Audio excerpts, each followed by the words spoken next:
Ayun na nga, ano na tayo.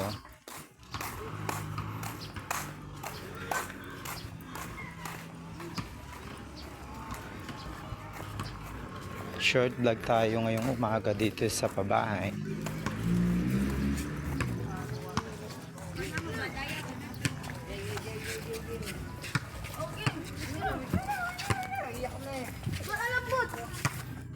Batangon ka.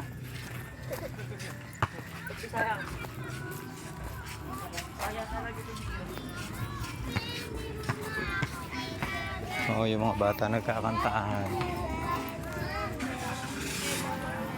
So, nandito na nga tayo. Yan ay itsura ng mga pabahay dito sa Naik. Meron mga nagkakapabahay pero may masasakyan.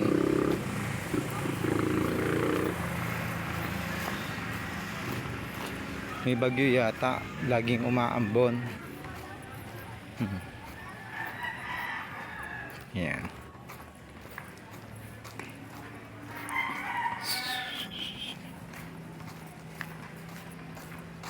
Yan ang ano dito.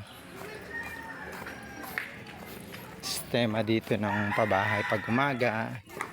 Madaming kalat. Pag medyo baboy ka talagang madumi.